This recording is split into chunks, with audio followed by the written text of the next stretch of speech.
Heaven's champion. If you want an example from the Bible around what it is to have a champion, then you need to think of Goliath and David. You see, Goliath was set forward as the Philistines' champion. He was their greatest warrior. And the challenge was simply this: you send forth your greatest warrior and see if he can match Goliath. And let that decide the battle. Just set our champions against each other. And of course, the Israelites were quaking in their boots at the sight of Goliath. Until David came along. David wasn't quaking. David had a bigger God than the giant of Goliath. And David came forward as Israel's champion. Can you just picture it? For days, weeks, the challenge had been going forth. And Goliath had been wondering who would come forward. And then he sees this little boy. Because he would have just been a youth in his teens. He sees this boy. And he's offended. You see, God delights to use the weak things of the world to confound the things that are mighty. And you see, God used David because everybody knew it was God and David. David knew it wasn't him. David knew it was with God that he would conquer. So it's a lovely thought that David was willing to stand forward as a champion in spite of his weakness, because he knew the God that he served. But this chorus isn't talking about David. This chorus is reminding us of the greatest champion of all. This chorus is reminding us of Jesus, heaven's champion, the greatest that could ever come forth from the throne. And he came.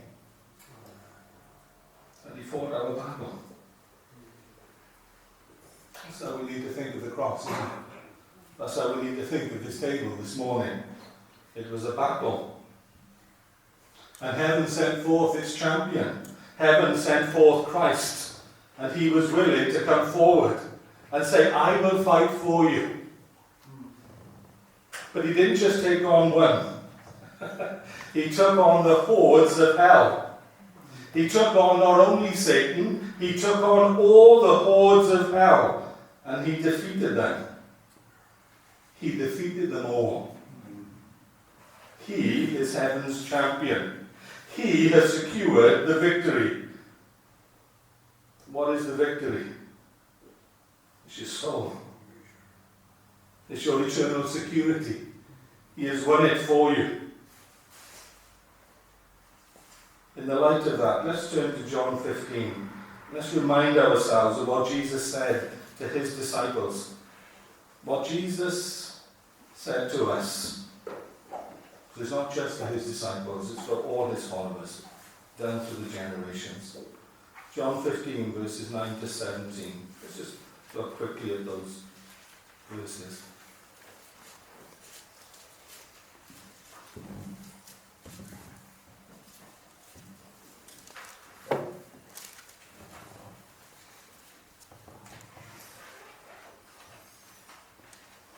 Before I read it, I'd like to say welcome to Jane. We won't be at the start because of the remembrance. I'm Jane, but lovely to see you. And I know Chris and Christine will be spoiling you, because they always spoil everybody. John 15, verses 9 to 17. As the Father loved me, think about that. As the Father loved me, with the same intensity, with the same level, with the same love that the Father has loved me, as the Father loved me, I also have loved you. That's the bond between us and Christ. As the Father loved me, I also have loved you. Abide, dwell, remain, live in my love.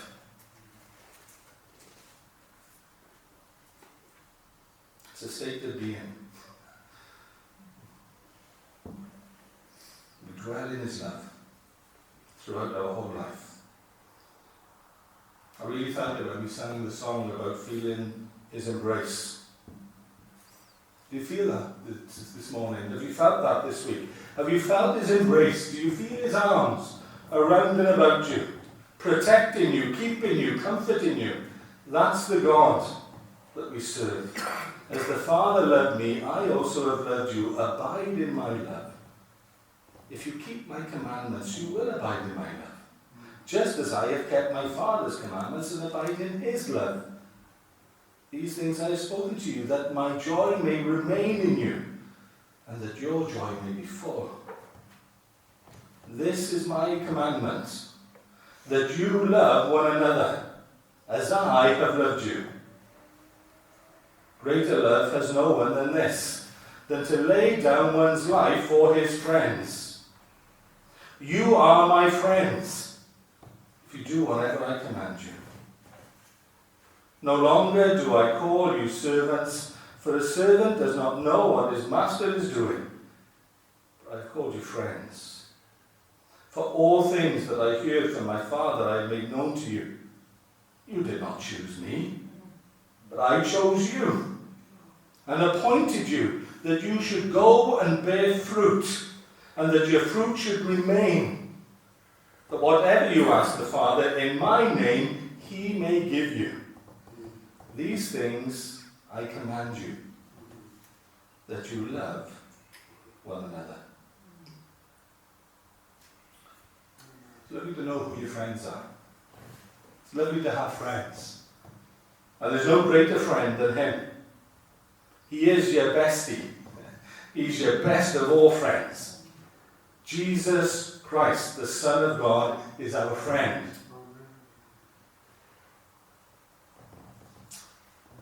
And we know it. And we're reminded of it. And we remember it every Sunday morning. That is why we are encouraged to share this table together. Because it's a lovely reminder to us of his love that has been given for us. And the love that should be found in our hearts for one another. Greater love has no one than this. It is the greatest expression of love the world has ever witnessed and will ever witness. When the Son of God allowed himself to be crucified on a cross to redeem us. It is the greatest of all loves. But it was more than the cross. Because this verse tells us that greater love has no one than this, than to lay down one's life for his friends. But I have a question for you this morning. Did he only lay down his life on the cross? Is it only in death that he laid down his life? Because I've always thought of this verse in that light. But this morning it struck me that it's more than just laying down his life in death. He laid down his life in his life. You see what I mean? Every day that he lived upon this earth, he was laying his life down.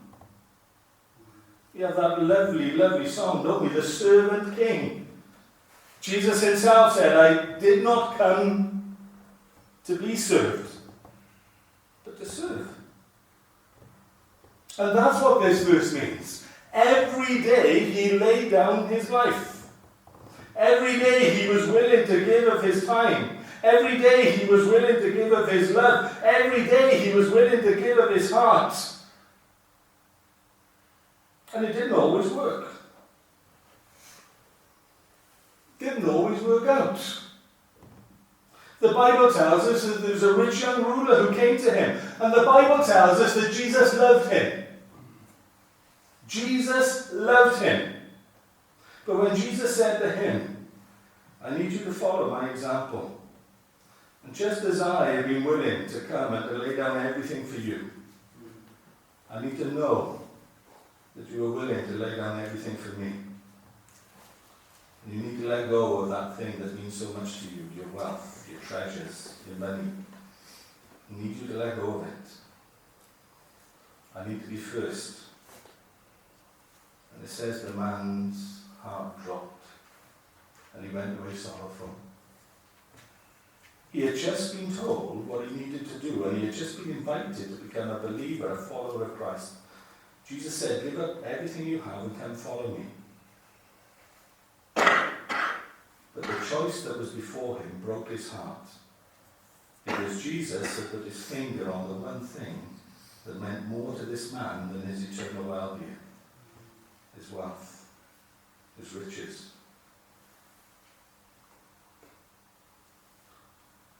I'm so grateful that there's no exception to Jesus' love. There isn't anything that he clung to because he valued it more than me. There wasn't anything in heaven. There wasn't anything in who he was. There wasn't anything in his reputation. There was nothing that he valued more than your soul. And as we come up to the time of Christmas, and we're reminded of the start of his earthly journey, when he first drew breath as a babe, there in Bethlehem's manger, may we always be reminded of its purpose and its end. But let's thank God that there's not only an empty cross, but there's an empty tomb. Because not only does he have great love for us, not only was he willing to lay down his life for us, but he is the victorious champion. He is the victor over sin, death, and the grave. And we will see our friend, and our friend will welcome us home.